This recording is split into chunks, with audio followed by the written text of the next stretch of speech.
اب یہ بتا دیں 14 دسمبر کو کیا ہونا ہے؟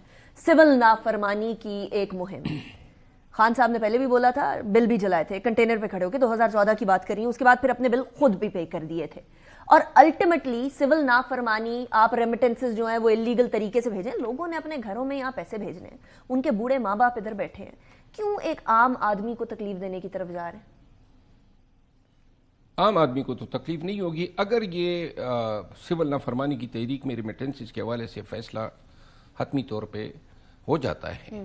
ابھی میرا خیال ہے، میں یہ سمجھتا ہوں کہ ابھی تک فیصلہ نہیں ہوا ہے، لیکن اگر ہمیں جانا پڑا تو یہ بھی پاکستان سے اس مافیا کے خاتمے کے لیے کوشش ہے. پاکستان کی سالویشن، پاکستان کی بقا فلاح ان لوگوں سے پاکستان کو نجات دلانے میں ہے، جنہوں نے پاکستان کے آئین پہ کاری ضرب لگائے، جنہوں نے عدلیہ پہ کاری ضرب لگایا، جو پاکستانیوں کا مینڈیٹ چوری کر گئے، جو جیلی حکومت بٹھا دی. لہٰذا اگر ان تمام لوگوں سے نجات پانے کی لیے چھوٹی سی قیمت چکانی پڑے تو قوم کو چکانی چاہیے. ویسے فیصل وارڈا صاحب کا پوائنٹ آف ویو ذرا ڈفرینٹ ہے. میرے ساتھ ادھر پروگرام میں بیٹھے ہوئے انہوں نے کہا کہ آپ لوگ 14 دسمبر تک اس لیے سوچ رہے ہیں بیکاز آپ سمجھتے ہیں، پی ٹی آئی سمجھتی ہے کہ فیض حمید صاحب کے لیے کوئی لیوریج بنا سکیں گے، لیکن ان کا معاملہ اس سے پہلے ہی سالو ہو جائے گا. کوئی کنیکشن وہ جو بنا رہے ہیں اس کے اندر کوئی منطق سنائی دیتی ہے، سمجھ آتی ہے آپ کو مروت صاحب؟ یہ تو ان کی اپنی منطق ہے. فیض حمید سے ہمارا کیا لینا دینا؟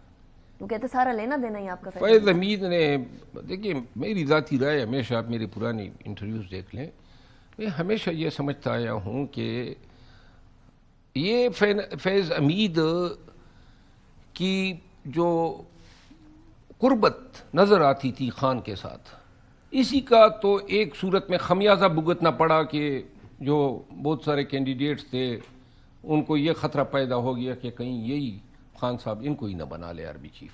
انٹرسٹنگ. تو ریجیم چینج کی بنیادی ایک وجہ یہ حضرت بھی تھے. پھر بہت ساری چیزیں انہوں نے خان کو رانگلی فیڈ کی ہے. یہ ایک وقت آئے گا جب خان صاحب باہر آئیں گے تو بتائیں گے. لیکن یہ خان صاحب باہر کب آئیں گے؟ سوال یہ میرا خیال ہے کہ اگر ہم اپنے ورکرز کو 5000 سے زیادہ ہمارے ورکر نظر بند ہیں. ہمارے 200 پہلے 107 تھے، اب 200 کا فگر آ رہا ہے کہ 200 ورکر ہمارے مسنگ ہے. ہمارا 1 سے 1.5 مہینہ لگ بھگ لگے گا یہ ان ورکرز کو چھڑانے میں. ٹھیک. اور اس کے بعد پھر خان صاحب کی باری آئے گی. اور خود ہم پہ بھی کیسز ہے نا، اپنے آپ کو بھی بچانے میں. میرا خیال ہے کہ جنوری کے اینڈ میں ایک اور احتجاج کی کال ہوگی. اور وہ احتجاج کی کال یہ سوچ کر ہوگی کہ انہوں نے گولی چلائی ہے، یہ پھر بھی چلا سکتے ہیں. تو لہٰذا اس کا کیا مطلب ہے مروت صاحب؟ مطلب اب کی بار اسلحہ باقاعدہ طور پر لے کر آئے گی پی ٹی آئی، چھپ چھپا کے نہیں؟ کاش کہ یہ سوچ ہوتی. کبھی بھی خان، پی ٹی آئی یا ہم پاکستان کے خلاف اسلحہ نہیں اٹھا سکتے ہیں. ہم مار تو کھا سکتے ہیں، شہید ہو سکتے ہیں، لیکن ہم آئیں گے ضرور.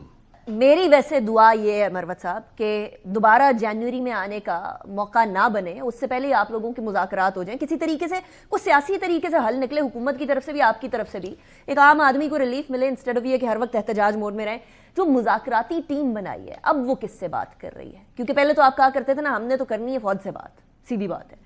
اب آپ سیاسی جماعتوں سے بات کرنے کی طرف آئیں؟ نہیں، میں تو یہ کہا کرتا تھا کہ تمام سٹیک ہولڈر سے بات کریں. لیکن باقی پی ٹی آئی کی طرف سے یہ بات آتی تھی کہ باقی کرتے تھے، لیکن میری سوچ یہ ہے کہ ہم نون اور پیپل پارٹی اور دیگر جو سٹیک ہولڈر ہیں ان کو جو ہے نظر انداز نہیں کر سکتے ہیں. میں یہ سمجھتا ہوں کہ یہ وقت نہیں ہے مذاکرات کا.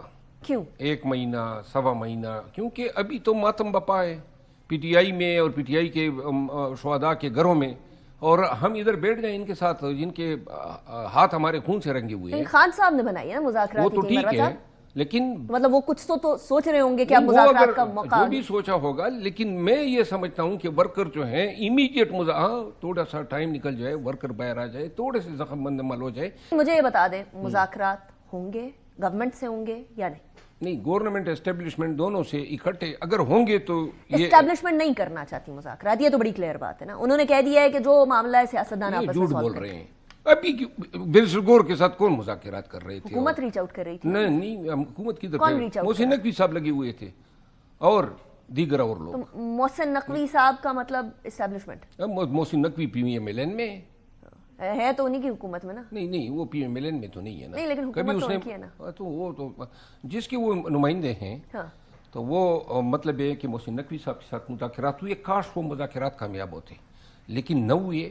آئندہ بھی اگر مذاکرات ہوں گے میرا خیال ہے تب ہوں گے جب نئے احتجاج کی کال آئے گی اور یہ دیکھیں گے کہ لوگ پھر جو ہیں سروں پہ کفن باندھ کے آ رہے ہیں شہید ہونے کے لیے. سو مذاکرات ہوں گے حکومت کے ساتھ اور محسن نقوی صاحب کے ساتھ. ہاں اس طرح بہتر آپ نے کہا. اور محسن نقوی صاحب کے ساتھ بھی کوئی ہونا چاہیے یا بس محسن نقوی صاحب؟ نہیں ہونا چاہیے, دونوں کے ساتھ ہونا چاہیے. اور اگر کوئی نہیں ہونا چاہتا ساتھ تو پھر یہ ان کی ضرورت ہے. اور ایک بات اور, ان کی ضرورت ہے یا آپ کی ضرورت ہے؟ نہیں کیونکہ پہلے مذاکرات کی بات سے ہماری پیچھے قطعاً کوئی ضرورت نہیں ہے. ہم تو مار کھانے اور مرنے کے لیے تیار ہیں. ہمیں دیکھیں کوئی چیز ہے ہمارے پاس لوز کرنے کے لیے؟ مینڈیٹ ہمارا چوری کیا, مارا ہمیں, جیلوں میں ہمارے کارکن ہیں, لیڈر ہمارا جیل میں ہے, کیا چیز ہم کھوئیں گے؟ Got your point. صاحب وقت ختم ہو گیا. Thank you very much for joining me in the programme. اسی کے ساتھ